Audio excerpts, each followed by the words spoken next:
A estrutura organizacional da Igreja. Quando falamos em igreja, não estamos nos referindo a templos religiosos, mas referimos a um povo selecionado pelo Espírito Santo, composto por pessoas verdadeiramente convertidas a Deus, através da pregação do Evangelho, as quais creram em Jesus Cristo como o Filho de Deus, e na sua morte vicária na cruz, o qual venceu a morte, ressuscitando dentre os mortos ao terceiro dia, e vive para todo sempre. O primeiro registro na Bíblia, onde aparece a palavra igreja, está no livro de Mateus, no capítulo 16, no versículo 18, que diz: Pois também eu te digo que tu és Pedro, e sobre esta pedra edificarei a minha igreja, e as portas do inferno não prevalecerão contra ela. O contexto em que Jesus se dirige a Pedro com estas palavras, ocorreu no momento em que Jesus interrogou os seus discípulos dizendo: Quem dizem os homens ser o Filho do Homem?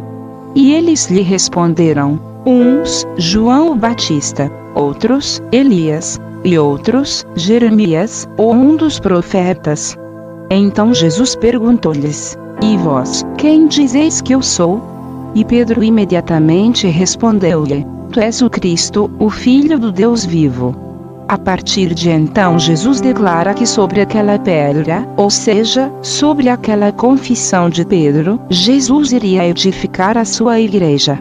Portanto, a pedra fundamental da igreja é o próprio Senhor Jesus. E para fazer parte da sua igreja, é necessário crer que Jesus é o Cristo, o Filho do Deus vivo. Concluímos então que a igreja tem como fundador e dono o próprio Senhor Jesus.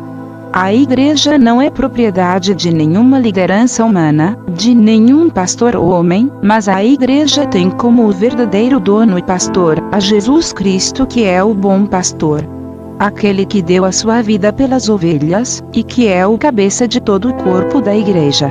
Mas Jesus não instituiu a igreja de qualquer maneira.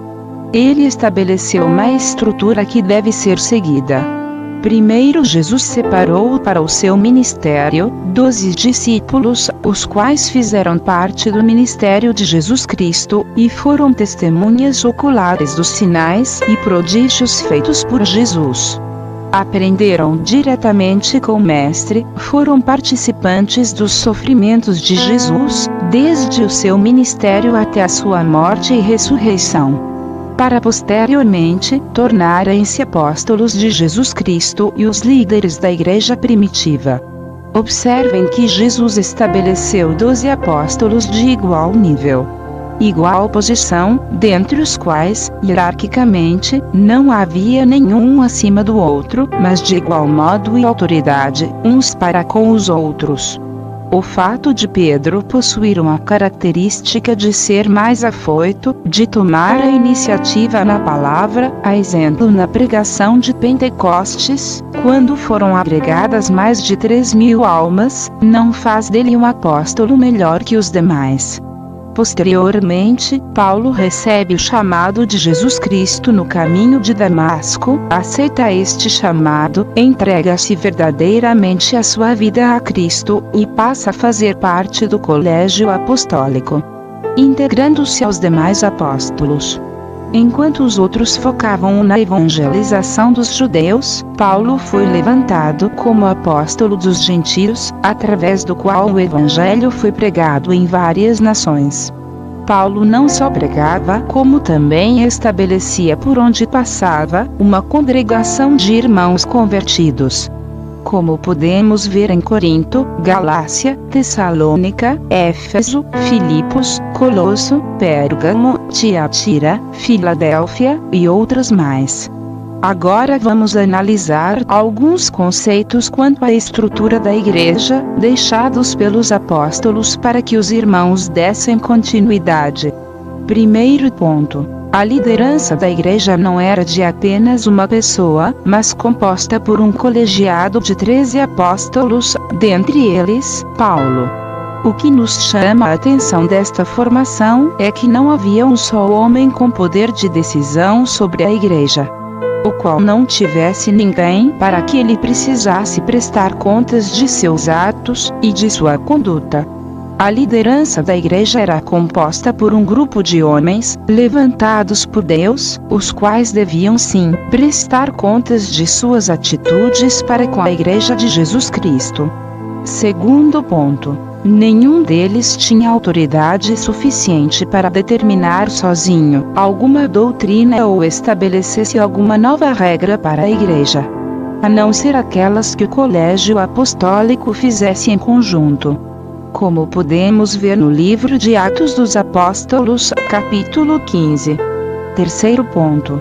Por onde Paulo passava e estabelecia uma igreja, ele designava um líder para aquela congregação, o qual possuía um bom testemunho entre os irmãos e tinha a aprovação do colégio apostólico para assumir a liderança daquela congregação. Quarto ponto. Estes líderes designados não atuavam nas congregações de forma independente, mas estavam sob a autoridade dos apóstolos, os quais deviam andar conforme as doutrinas dos apóstolos, com pena de serem destituídos da liderança por estes, caso andassem de forma errada perante a congregação, desviando-se dos ensinamentos de Cristo e dos apóstolos.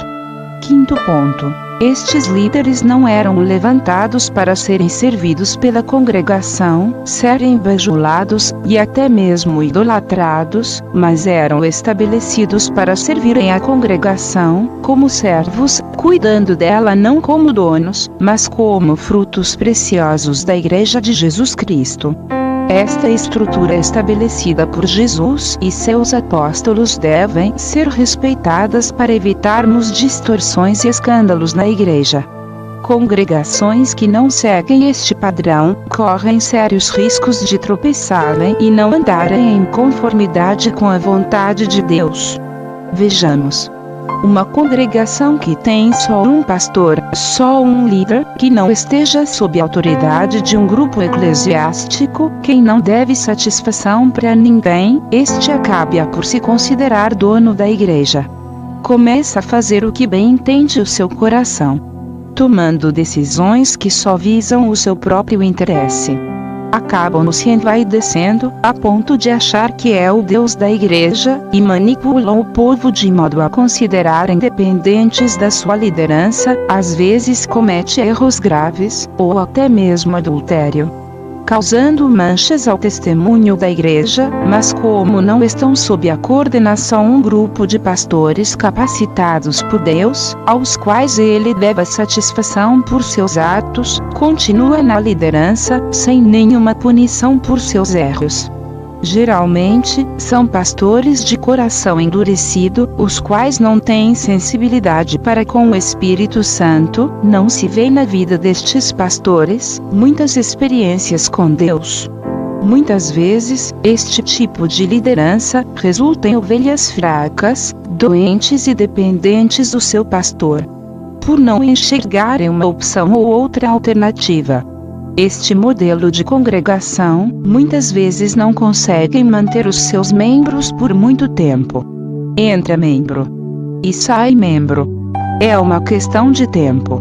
Este não foi o modelo estabelecido por Deus. Se o pastor da sua congregação tem uma liderança independente, algo está errado e precisa ser corrigido imediatamente. Muitas vezes os membros sozinhos não conseguem corrigir esta situação e acabam, na sua maioria, buscando outras congregações. Concluindo, a estrutura da igreja estabelecida por Jesus Cristo deve seguir o seguinte padrão: Jesus, o bom pastor, é cabeça da igreja. Um grupo selecionado de pastores que formam uma comissão presbiterial devem estar alicerçados na doutrina dos apóstolos. Atos 2, versículo 42. Pastor líder local deve estar sujeito à autoridade da comissão presbiterial.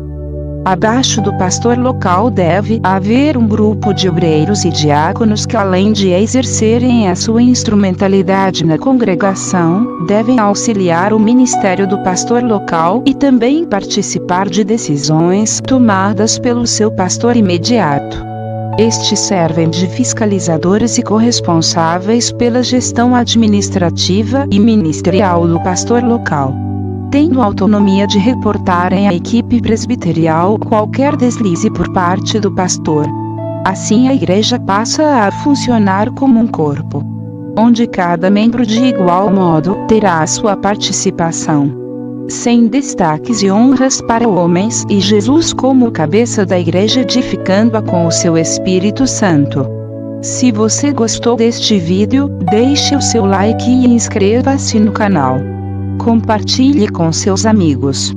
Que Deus nos abençoe a cada dia.